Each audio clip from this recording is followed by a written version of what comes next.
Welcome to No Sleep, where the night never ends, and every whisper in the dark could be something real.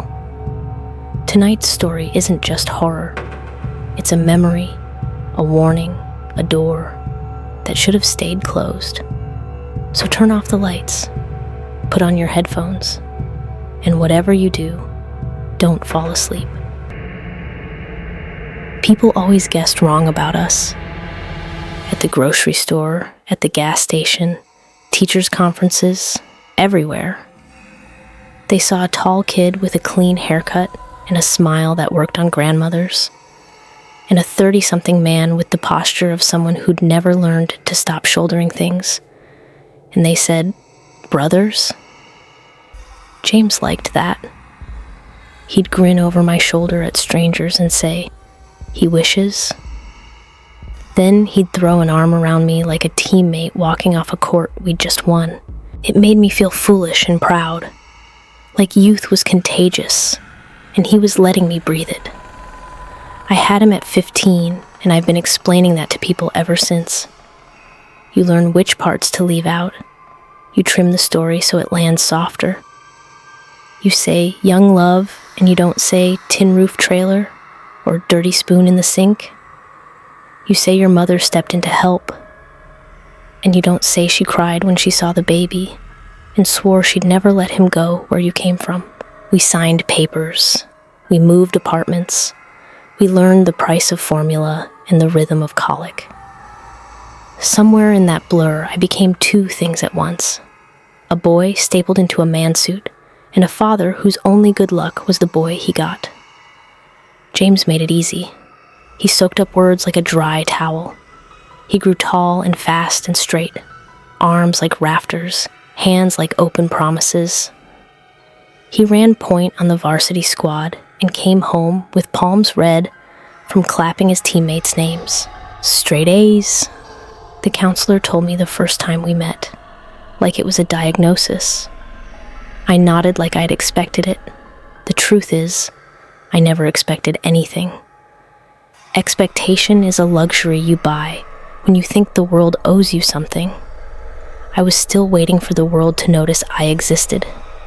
At home, we were two planets in a safe orbit. I cooked cheap dinners, and he pretended not to notice when I counted the change before I tipped. We played Call of Duty, and he beat me without mercy. On Fridays, I let him drive my car, even though he had his own rusting one, because mine wouldn't break down at midnight. He didn't bring girls home. I wondered once, clumsily, if maybe he liked boys. He laughed, not cruelly, and said he was waiting, not for marriage, nothing that dramatic, just for later. You don't need to be a grandpa in your 30s, Dad. He said it like he was protecting me from a punchline. Our town slept with the TV on. That's how it felt. People dozed in their lives with the glow of local news flickering across their faces.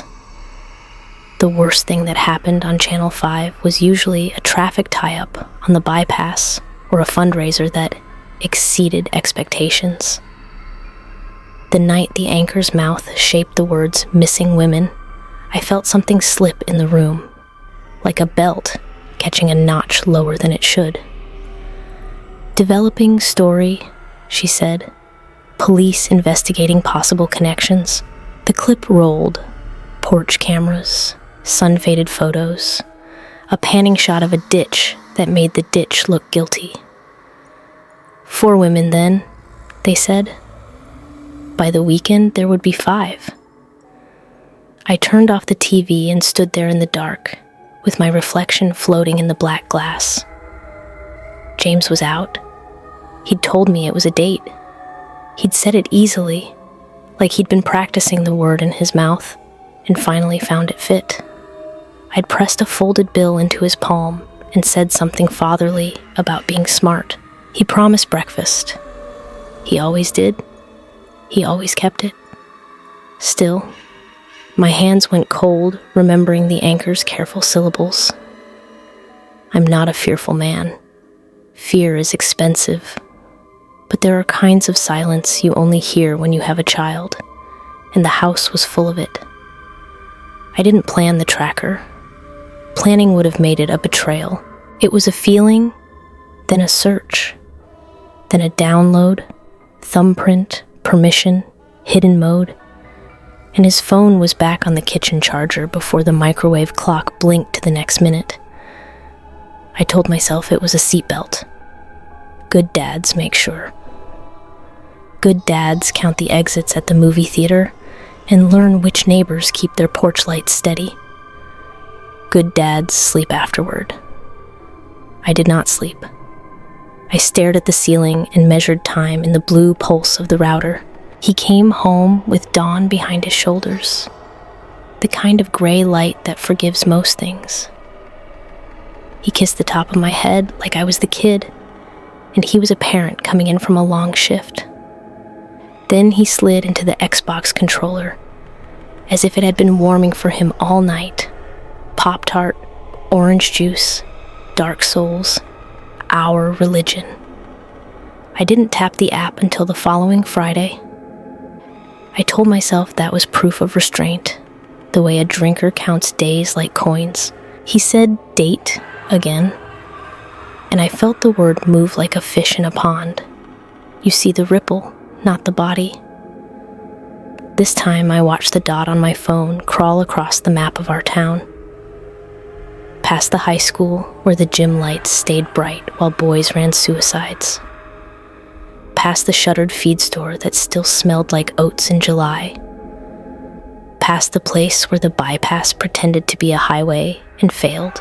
The dot stopped at a block I didn't know and then slid into the dark, where street names get replaced by county codes, and the wind holds its breath in the trees. He came home smiling. He always did. The next week, it happened again. The dot made the same pilgrimage, city to shadow, lit windows to black. By the fourth Friday, the app had drawn a pattern, faint as veins under skin. A house on the wrong side of a cul-de-sac, a trailer with a number the postman probably guessed at, an empty lot where 2 dogs barked at nothing, and then always, that last point, the one the map labeled with numbers instead of a name. The news added another face. She was older, eyes like she'd practiced kindness on hard people. The anchor's voice hushed itself. Community on edge, she said, as if the edge were a place you could point to on a map. I muted the TV and left it on, a mouth moving silently in the corner, while my thumbs zoomed the map tighter. Gravel road. Green swallowed the screen. No landmarks. Cartographers call that white space, terra incognita. Here be monsters, or nothing at all. I could have asked him. I could have said, who? I could have said, where? The trouble with love is that it teaches you to mistrust the questions that might change the answers. Instead, I cooked dinner and we talked about a play he'd saved by drawing a charge in the lane. He mimed the hit and fell back on the couch, laughing.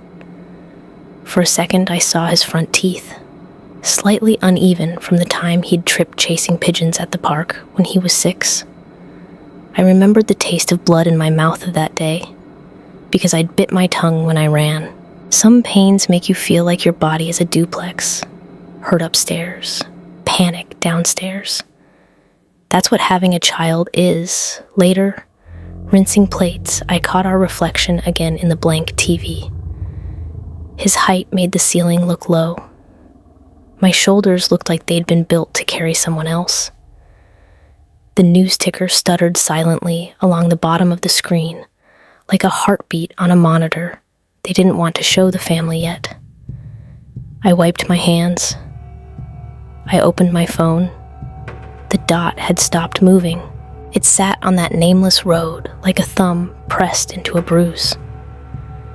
The app offered coordinates as if numbers could calm me. I put the phone face down on the counter and listened to the house. Fridge motor, pipes knocking, the slow, patient breath of the thing that lives between walls and learns your routines. I pictured a campfire somewhere out there, small and human and lying about the size of the night. I pictured a pond with a skin of wind, reflecting nothing. I told myself a story then, the way I always have when the world tries to pull the floor out from under me. It was a good story. It had stars and a blanket and the awkward happiness of young people practicing being gentle. It had my son, safe. It had me, sleeping. I made coffee. And for a week, I believed the story. The map remembers even when you try not to. That week, every time I opened my phone for anything, weather, bank balance, a recipe for pork chops I couldn't afford, the ghost of the last screen bled through. A pale road curling into green. A pin with numbers where a name should be. I told myself I'd delete the app. Then I told myself I'd delete it after one more Friday. Bargains like that are how people end up praying. When Friday came, he did the same small theater he always did. Shower steam, good shirt, the ritual of checking his wallet and pretending not to enjoy my folded bill. He kissed the top of my head as if blessing me. "Don't wait up," he said, "but I'll make pancakes in the morning." I said something like, "Be smart," and he said, "Always." And then the door shut with that polite click our landlord bragged about, the one that made renters feel like homeowners. I lasted an hour before I opened the app. The dot moved with a confidence I envied. No hesitation at lights. No wrong turns. Past the school, past the feed store, past the bypass's fake bravado, out to where the map thins and the night grows a backbone. The dot paused at a circle of streets I recognized. Cheap townhouses with plastic wagons on porches. Windows lit too late because babies don't respect clocks. Then the dot slid away, choosing the darker road the way water chooses the easy groove. I imagined a girl. You have to. Or the dot is just geometry. And geometry doesn't love your son. She was sitting on a front stoop with a jacket she didn't need, checking her phone with her thumb held like a secret. She stood when she saw him because he looked like a promise from a nicer life. He opened the passenger door like he'd watched someone in a movie do it. Elbow loose, smile not too big. She laughed when he said something, because boys like my son don't have to be funny. They only have to be almost funny to get the same result. The dot crossed the county line. I knew the sign it passed because there's a faded decal of our high school mascot stuck to it. Some kid with spirit and adhesive. After that, streetlights thinned and the numbers took over.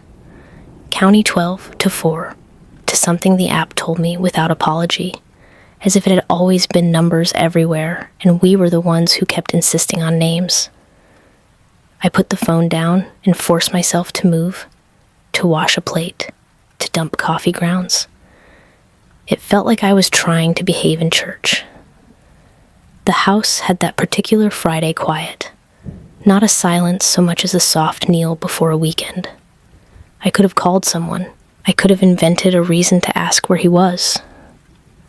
But another rule of love, learned too late. You don't interrupt a good story when it's going your way.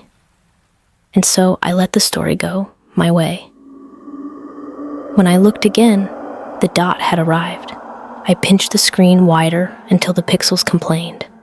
A thread of road ran between two blocks of dark, like a suture between organs. The app offered coordinates again, blandly helpful.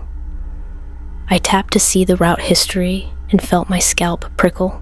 The lines layered over each other, week upon week, like a child tracing the same shape until the paper thins. It wasn't just that he came here. It was how clean the repetition was, how the timing matched the news in the way a drummer matches a metronome without meaning to. I checked the news anyway. One more woman's face they were careful not to call a victim yet.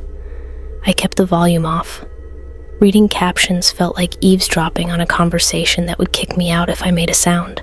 The words at the bottom of the screen tripped over each other. Community, concern, task force, tips. My tongue found an old chip in my molar and worried it like a rosary. He texted me a photo. A fire, low and behaved. Logs arranged with the tidy geometry James applied to everything. Stars crowded the top of the frame. A flashlight lay on a blanket. Blur of two shapes near the edge, leaning in toward each other. It could have been anyone anywhere. Warm and human. He captioned it, "Don't wait up, I meant pancakes."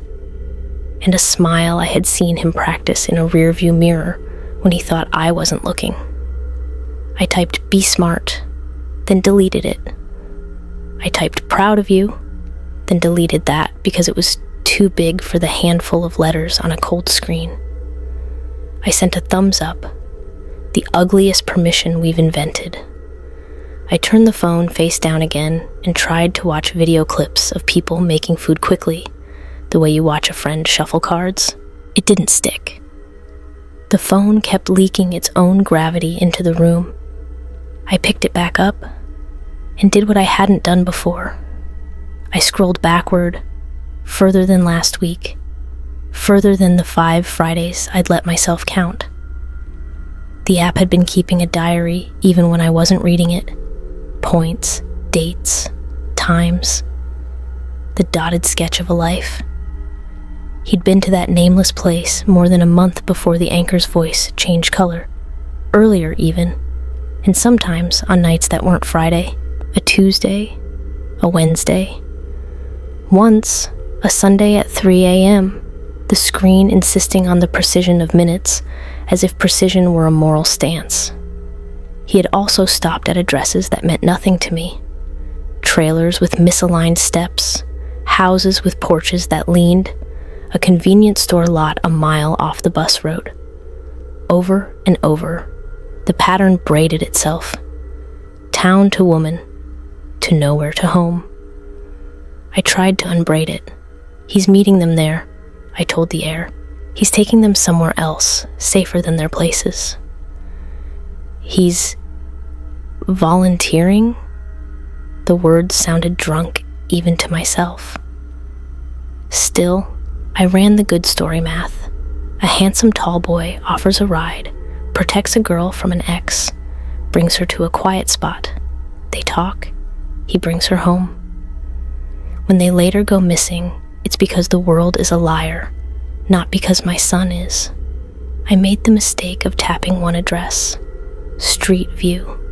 Photographs taken by a camera that never has to decide whether to be polite. A trailer painted the color of old gum. A plastic flamingo with a broken leg.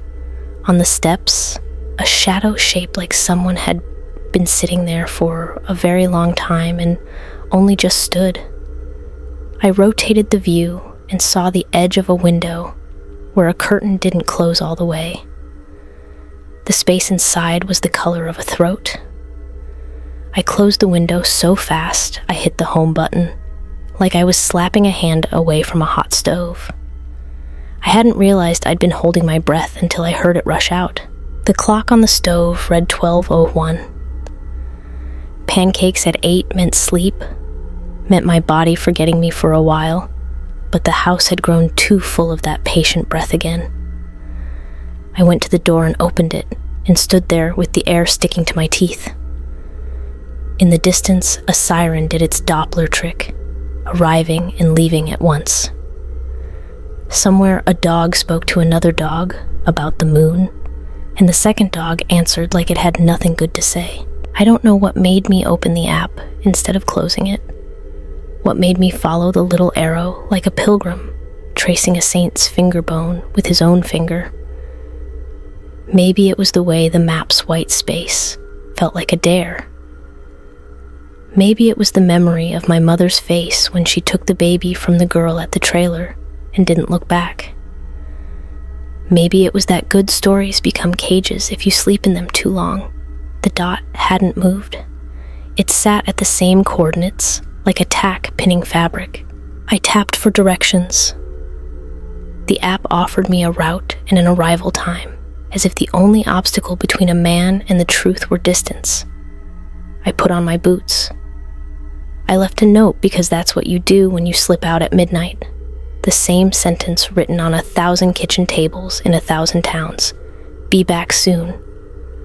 I took the car that wouldn't break down at midnight.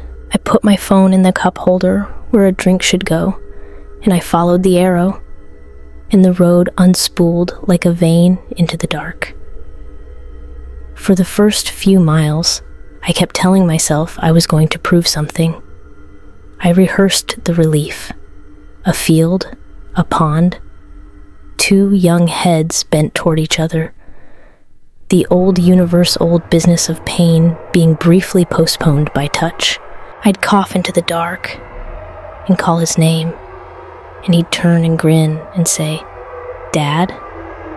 And the girl would laugh, and I'd play the fool, and the pancake batter would be better in the morning because of the embarrassment in it. The turnoff arrived before I finished the story. The gravel pinched under the tires like teeth. Trees crowded the road with the posture of people keeping a secret. The arrow told me I had 2/10 of a mile left. That was when the radio, something I hadn't remembered turning on, gave a cough of static. A voice rose under it. One of those midnight preachers who rent cheap air and fill it with hell like a balloon. "The wages," he said, and the word clung to the windshield as the gravel gave way to a clearing, and the pond opened its mouth to show me the stars it hadn't swallowed yet. The clearing was wrong. It looked like a photograph taken just a second too early, before the people in it had finished arranging their faces. A pond sat in the middle, like it had been dropped there by accident, too round, too still. The surface dark enough to pass for a hole in the ground. Grass sloped down to the edge, matted in places as if someone had been sitting there too long or lying there too heavy. The campfire was a ring of stones with a scatter of ash, still warm, breathing out the last of its heat in thin ribbons. My first thought, my first coward's hope, was that James had been here not an hour ago, that if I called his name, it would bounce off the water and back into my ears with his laugh folded inside it. But the rest of the picture refused to agree. Boot prints ringed the fire, too big for a girl, too deep for just one person. The gravel road's hush lay heavy behind me, and out here the dark didn't have the friendly hum of town. It felt tighter, more deliberate, like it was waiting for me to trip over the thing it had been hiding. It was the drag marks that moved me. They started near the fire, 2 thin grooves in the grass about a shoulder width apart, and they went downhill toward the pond. The kind of marks you get when something heavy is pulled without wheels, when its weight argues the whole way. I followed them without wanting to, as if they'd hooked me and were pulling me instead. At the water's lip, the grass was slick with mud and something darker that hadn't yet learned to turn brown. I crouched, fingers sinking into the wet earth, and leaned forward until the pond's skin began to tremble with my reflection. My face floated there, pale and stranger, the trees behind me closing in like they didn't want to be seen. Something brushed my boot. I jerked back, heart kicking. The thing under the water wasn't alive. It was stiff, unbending, the texture wrong for branch or rock. I crouched again, slower this time, and reached down until my fingers met metal. Cold, ridged, wrapped in something soft that shifted when I tugged. The chain came up first, links heavy enough to anchor a truck. It slid through my hands with the wet sound of rope being pulled from a well. Then the bundle rose, a shape too large for a deer, too clumsy for trash, wrapped in a blanket that bloomed pale in the moonlight. It took only a corner pulled back to to end the good story I'd been telling myself all week. Rochelle's face stared back at me through water-swollen lids. The skin ballooned and blotched, her hair tangled with lakeweed, like it was trying to braid itself into the pond. Her mouth hung open, but nothing came out. Not even the lies she'd been good at. The blanket clung to her like it had been tucked in by someone who thought that made the drowning tidier. My hands moved before my brain did.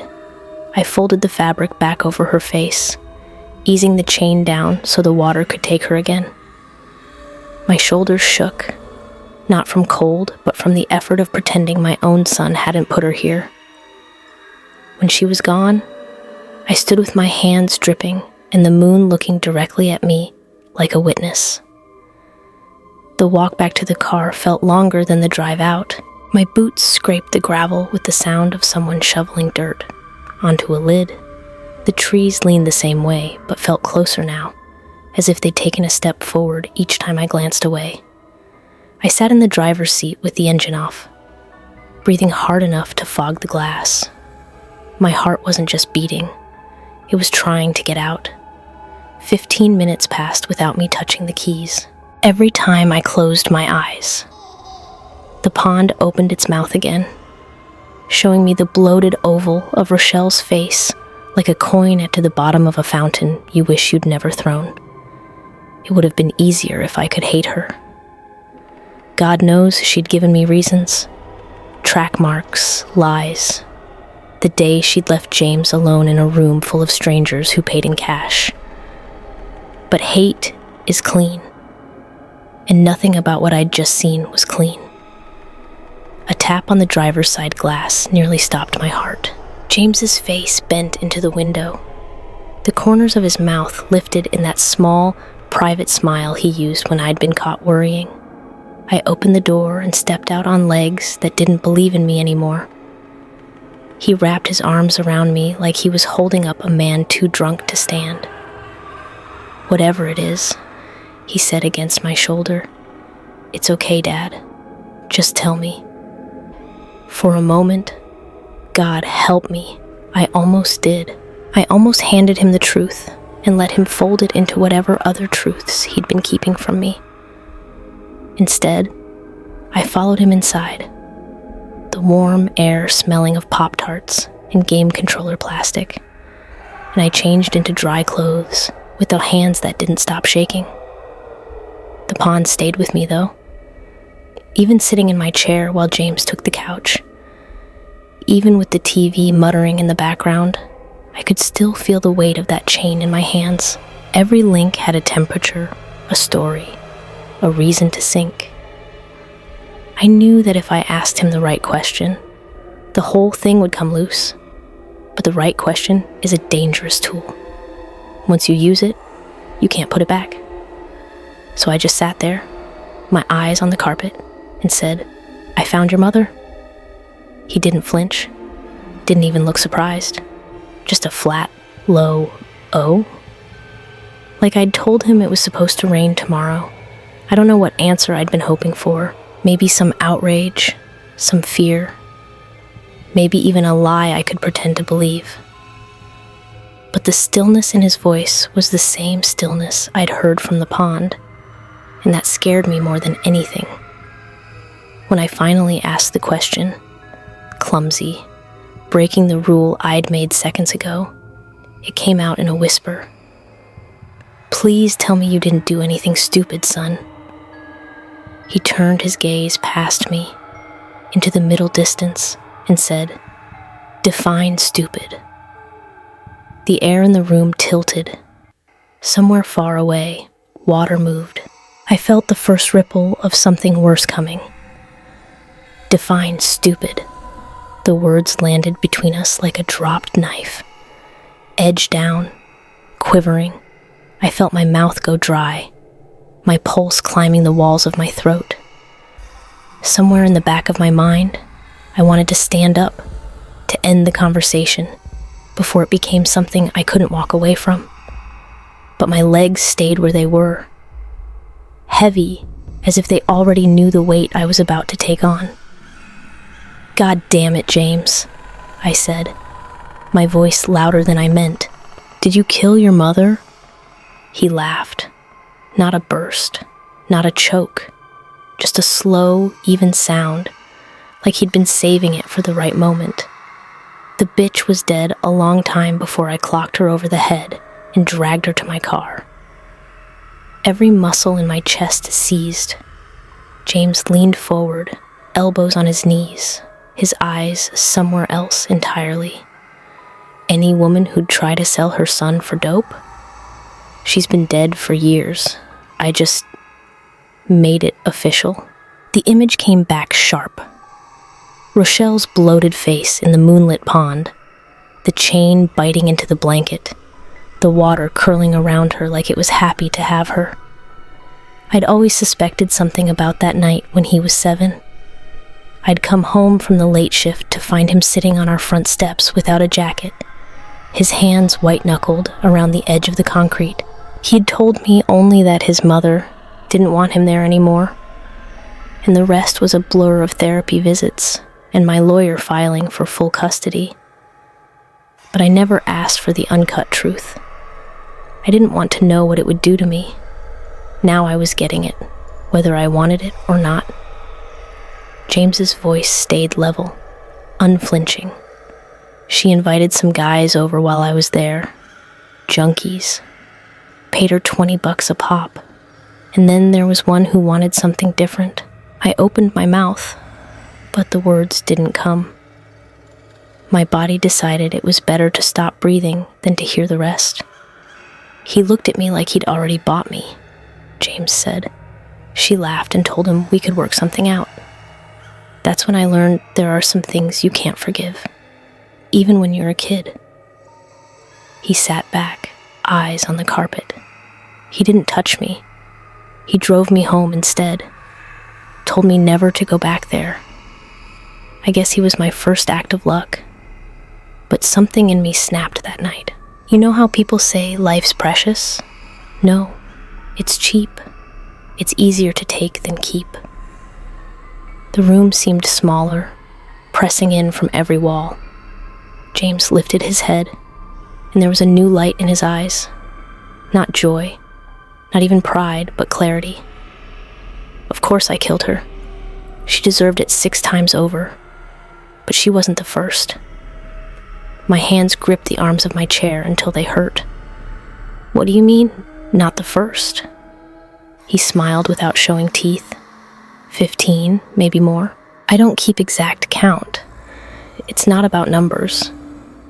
They're just pieces in the same puzzle. People no one's going to miss much. People who do things they shouldn't be allowed to walk away from. The words didn't sound like a confession. They sounded like a sermon. "I watched them for a while," he continued. "Learn the routines. Most of the time, they tell you everything without even knowing it. Where they shop, when they drink, who they hurt when no one's looking. You'd be amazed how many people have rot hiding just under their skin." My mouth worked, trying to form something that could interrupt him. But every sentence was like a hook, dragging me deeper into the story. "You think this town's safe because it's small? Because people wave from their porches?" His voice softened, almost pitying. "Dad, every place is a cage. The only difference is whether you're the one holding the key." I wanted to tell him he was wrong, that he'd been twisted by what happened when he was a boy. I wanted to call him broken, cursed, anything that would separate him from the son I'd raised. But the truth is, the boy who used to play Call of Duty on the couch was still there, in his posture, in the way he kept his voice low so the neighbors wouldn't hear. He wasn't raving. He wasn't even angry. That was the worst part. Finally, I found my voice, though it cracked like old paint. "We need to get you help, son. This isn't healthy." James cut me off with a wave of his hand. "No therapist is going to fix me, Dad, and I wouldn't want them to. You've been good to me, so I'll spare you the bullshit." I turn 18 in less than a month. I'll be gone, out of your hair. You can tell yourself I went to college or joined the army. Whatever makes you sleep at night." I stared at him, searching for some trace of the boy who'd once begged me for a basketball hoop in the driveway. "Where will you go?" He shrugged. "I have bigger plans." The phrase hung in the air, heavy and without shape, like a door left open to a room you don't dare look into. After that, we didn't speak for a long while. The TV droned on, filling the space between us with meaningless sound. Eventually, James stood, stretched, and went to bed like he'd just told me about a game he'd won. I sat there until my eyes burned, replaying his words over and over. 15. Maybe more. Pieces in the same puzzle. By the time I went to bed, my mind had already started working on the one thing I swore I'd never do. How to protect him from the truth he'd just laid in my lap. Not for him, but for me. Because once I said it out loud, once I handed it to the world, I'd never be able to take it back. And some things, once they surface, never sink again. The morning after his confession, the world outside my window looked the same. That was the first lie of the day. The sun still came in crooked through the blinds. The neighbor's dog still barked at cars it couldn't catch. Somewhere down the block, someone was frying bacon, and the smell rolled down the street like it was just another Saturday. But every sound, every smell, every shape outside the glass carried a new question. Did they know? Could they tell? James was already in the kitchen, spatula in hand, making pancakes like he'd promised. He worked the griddle with the same casual precision he had when running a basketball play. Flip, adjust, heat, plate. His hair was still damp from a shower, his t-shirt clean and unremarkable. If you didn't know, you'd never know. I poured coffee, hands trembling just enough to splash it on the counter. "Sleep okay?" I asked. "Like a rock," he said, smiling. "You?" I lied, and he didn't call me on it. We ate in near silence, forks clicking against plates, the smell of syrup too sweet in the air. Every bite was an exercise in pretending my son hadn't told me he'd killed more than a dozen people. Every look across the table was a test. Could I see it in his eyes now? Could he see it in mine? After breakfast, he vanished into his room, door half closed, music low. I sat in my chair, phone in hand, staring at the police tip line on their website. It would be so simple. 10 digits in one breath to spill everything I knew.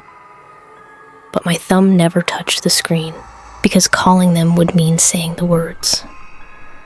And saying the words would make them real in a way the pond and Rochelle's face already hadn't. It would take him away. Not just from my house, but from my life. And that was a door I couldn't bring myself to open. So I did nothing. Doing nothing became its own skill set.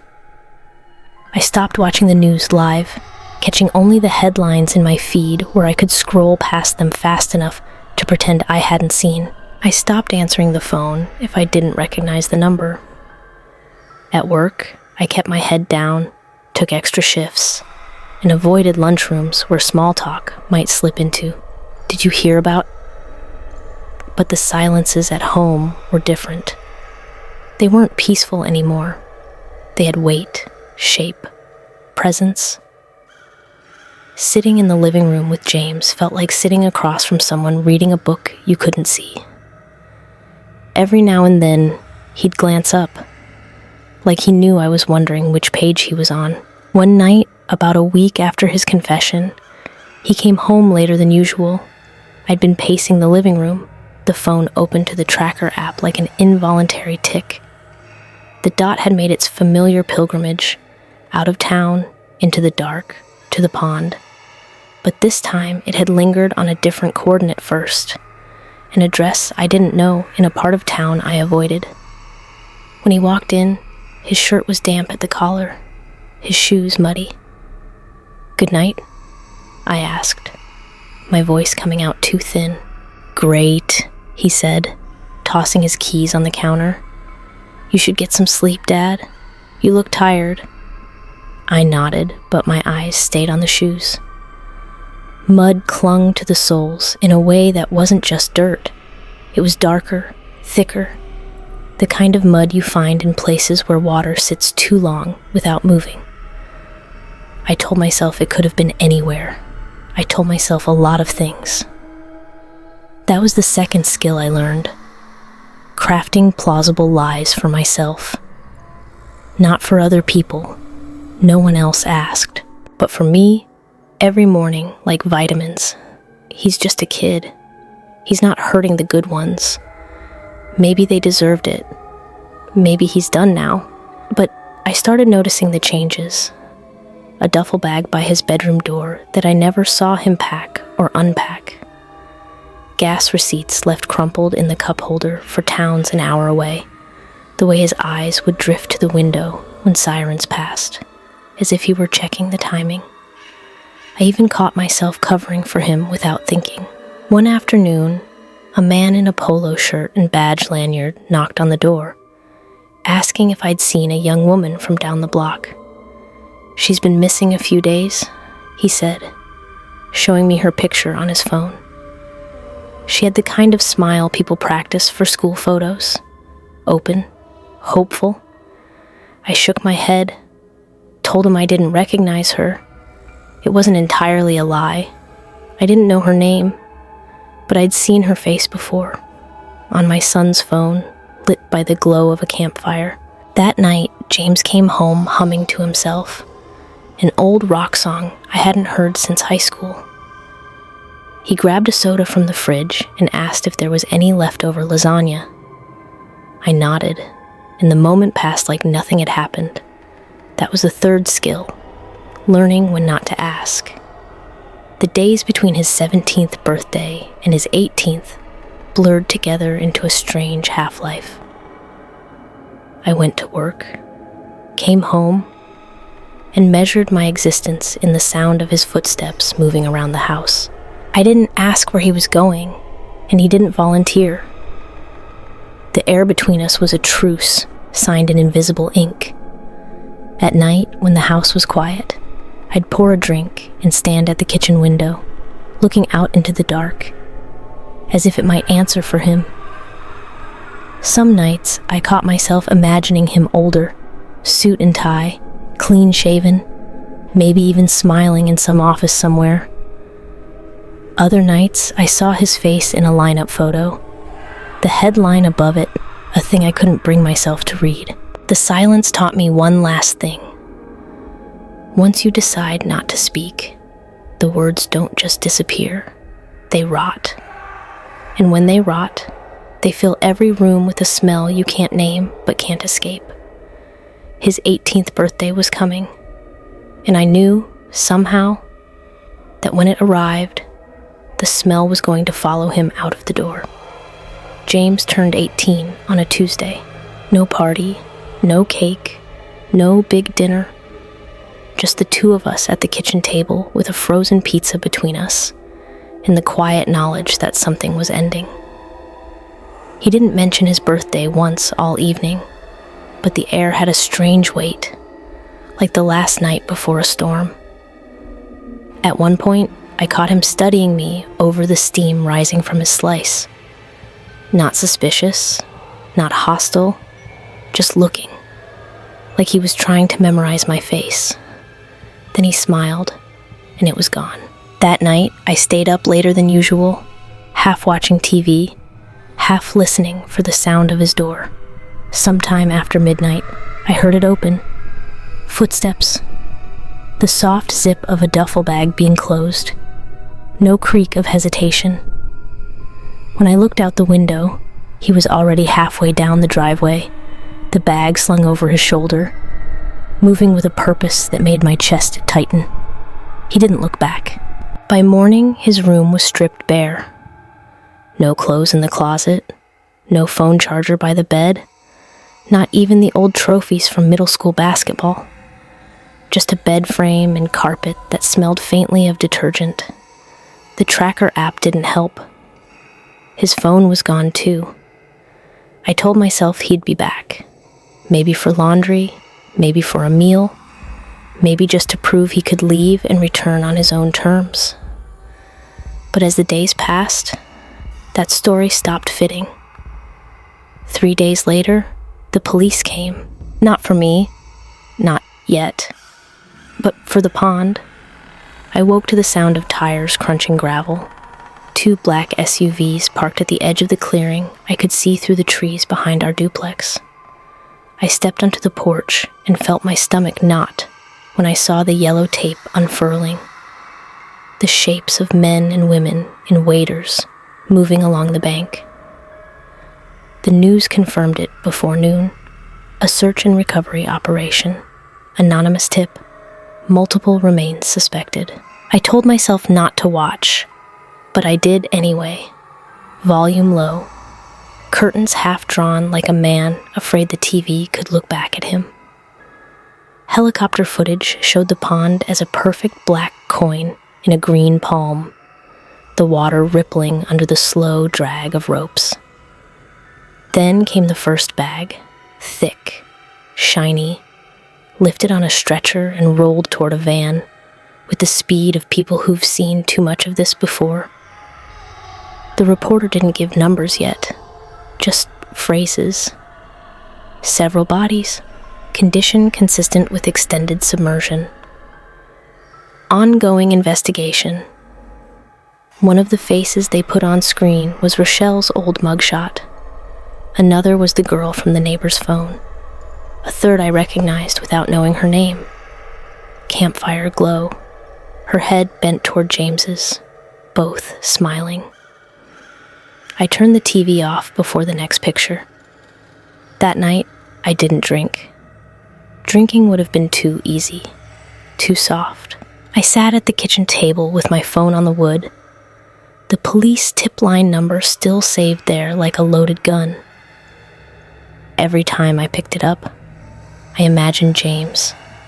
Not the man he was now, but the boy who'd slept on my chest when colic kept him from resting. The boy whose laughter filled the same kitchen when he discovered he could make Pop-Tarts in the toaster without burning them. Every version of him was still my son, and every version of him was guilty. 2 weeks passed. The investigation stretched on, and the town started wearing it like a winter coat. Heavy, unwelcome, but adjusted to do all the same. People still went to work. Kids still played basketball in the park. But every conversation was 2 parts weather, 1 part murder. I caught my reflection in the grocery store freezer door one afternoon and didn't recognize the man staring back. He looked like someone waiting for a verdict. Then the postcard came. It was wedged between bills and a takeout menu in the mailbox. The front showed a stretch of sandy beach under a pale blue sky. Stock photo paradise. No palm trees, no landmarks. On the back, in James's slanted handwriting, "Hey Dad, just letting you know I'm fine."